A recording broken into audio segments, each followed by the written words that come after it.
Comentamos ya en días pasados sobre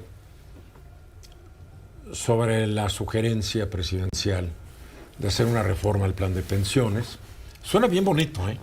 Porque que te jubiles con el sueldo íntegro de tu último sueldo, pues que no, creo que es el sueño de todo mundo.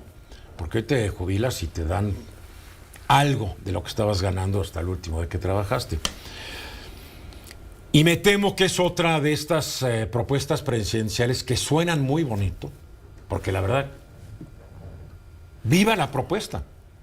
El problema es el cómo y el con qué. El Tren Maya nos dijeron cómo y con qué, nomás que ya van cuántas veces arriba del presupuesto. Más o menos por 3. 3 veces arriba. La refinería de Tabasco, van 2 veces arriba del presupuesto, ¿no? 2 pasaditas, de 8 a 18. Bueno, no es tan exigente. El AIFA, ese sí nos está saliendo carito, ¿no? Porque ahora lo vamos a tener que subsidiar, creo que hasta el año 30, ¿no?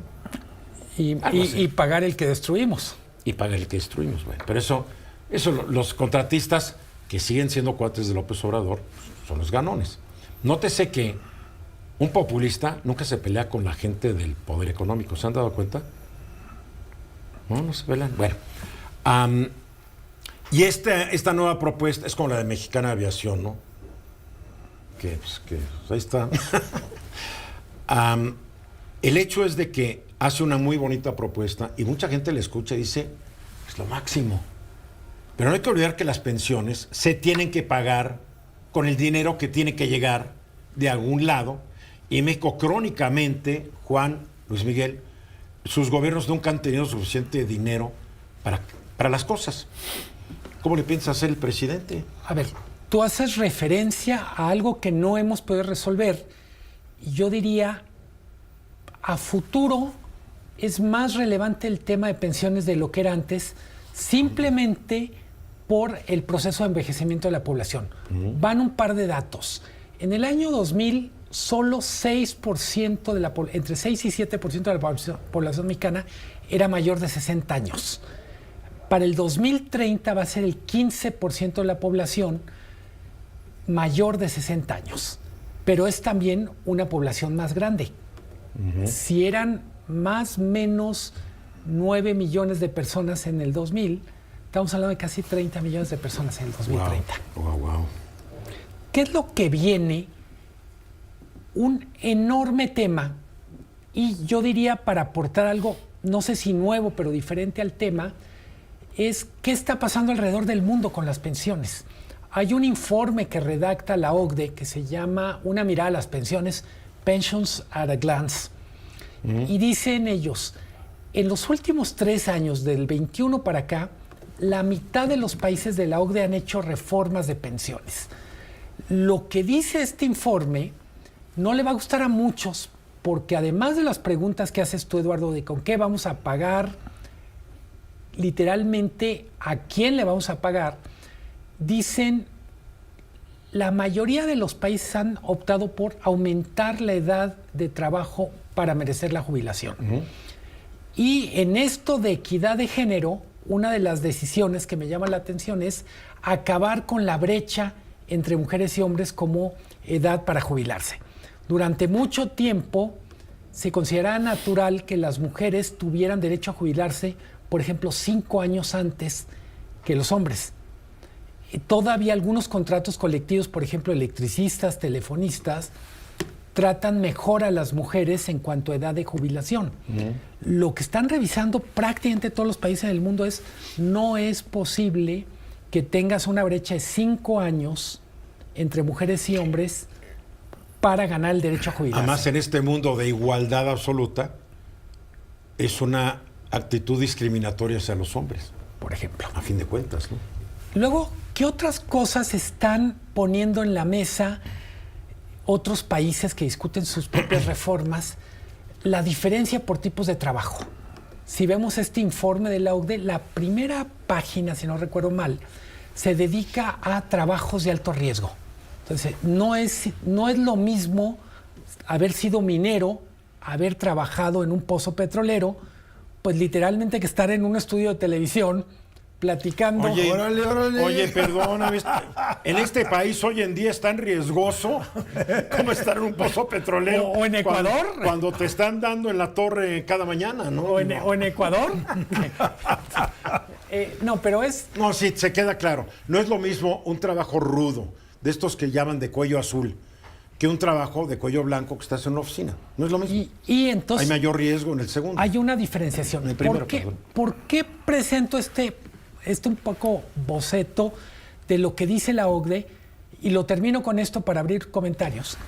Hay una enorme disparidad en el mundo respecto a cuál es la tasa de reposición cuando alguien se jubila. Países muy desarrollados como Australia o Japón tienen tasas de reposición del último salario respecto al salario de 40%. Australia y Japón, por ejemplo, Corea del Sur. Y tienes países, por ejemplo, Portugal y Grecia, con tasas de reposición de 90%. Luego, parte de esta discusión sobre cuál debería ser la tasa de reposición es, en México con frecuencia se toman los últimos 5 años laborales.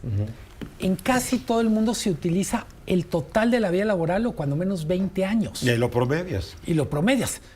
¿Por qué? Porque si tú estás contribuyendo a tu pensión o produciendo para tu país o para tu empresa, pues lo lógico es que se considere toda tu vida laboral para ver cuánto produjiste y no solo el momento en el que alcanzaste tu máximo sueldo y no necesariamente tu máxima productividad. Pero no sé eso también, que en esos países que has mencionado hay como una mayor regularidad del empleo.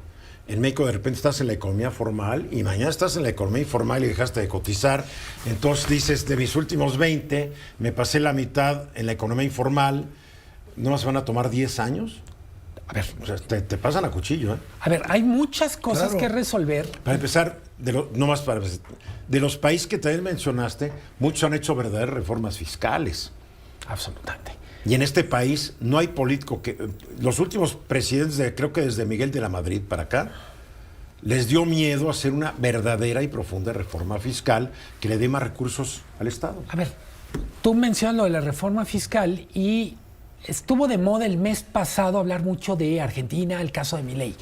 Argentina construyó un estado de bienestar sin cobrar impuestos. Entonces, buena parte de la crisis En la quiebra. que pone en evidencia la candidatura de Milei, etcétera, no es posible tener las dos cosas. Si queremos tener derechos como los de Dinamarca, pues tenemos que parecernos más a Dinamarca No en la menciones forma. Dinamarca. Cada vez que lo mencionas me acuerdo que El sistema de salud. para el mes pasado íbamos a tener un sistema de salud como el de Dinamarca. ¿No se acuerda de esa promesa fallida? No, ¿cuál fallida? ¿Tú no lo has notado? No, no lo he notado. ¿Tú sí lo has notado? Yo no, porque he tratado de no enfermarme. Oye, déjame hacer un comentario que creo que es importante. El Seguro Social y el ISSSTE están quebrados. Le metieron el tema del bienestar al Seguro Social y está absorbiendo costos que no le tocaban. Entonces, al final del día, la pregunta es, ¿quién va a asumir el costo de esas pensiones al 100%? Si hoy el Seguro Social y el ISSSTE no están en posibilidad de hacerlo, me queda clarísimo. Tienes totalmente razón y yo añadiría otra cosa. Lo que el presidente puso en la mesa el fin de semana aparentemente solo se refiere a las pensiones para trabajadores del sector formal. Y sector formal, vamos a decir, privado. ¿Por qué digo esto? Lo de aparentemente porque no ha vuelto a explicar con detalle qué quiere decir. Tenemos un Pues sistema... mucha gente que yo he hablado dice, es que nos va a dar la pensión del último trabajo pensando que esa va a ser la pensión de adultos mayores. Porque el presidente ya encendió las luces de la esperanza a millones de personas. Y entonces hay que decirlo, tenemos trabajadores del sector formal privado. Tenemos 56% en la informalidad, que son 32 millones de personas. ¿Cuánto le van a dar a los informales y de dónde va a salir? ¿Y dónde va a salir el dinero de los empresarios para pagar esa archipensión? Y luego tenemos muchos sistemas de pensiones, por ejemplo, universidades públicas, por ejemplo, gobiernos estatales, por ejemplo, organismos como IMSS, Pemex, Comisión Federal, cada uno con sus propios pequeños sistemas de pensiones. El hecho es que tenemos mucha tarea y también muchas expectativas. Y no puede ser una reforma que dé tiempo de aquí al fin de sexenio. Pero sí da tiempo para la campaña. No, sí da tiempo para echar perico, ¿no? Pero mi sucesora lo va a hacer. Oye, la sucesora no sabemos qué va a hacer. Y la sucesora no necesariamente tiene por qué hacer lo que él quiere, porque la sucesora será la presidenta y no él. ¿Insinúas que le está marcando agenda? Sí, claro que lo insinuó y es muy indebido. Creo que es un pecado político estarle marcando agenda a tu sucesor o sucesora. Digo, no comprometes a la gente. Totalmente de acuerdo. La realidad es que es absolutamente inviable el planteamiento. Por el momento, donde sí. se le mire, ¿no? Se tiene que estudiar, se tiene que analizar y más que nada, ¿a quién y de dónde va a salir el dinero? Que es un dineral, ¿eh? Mensajes.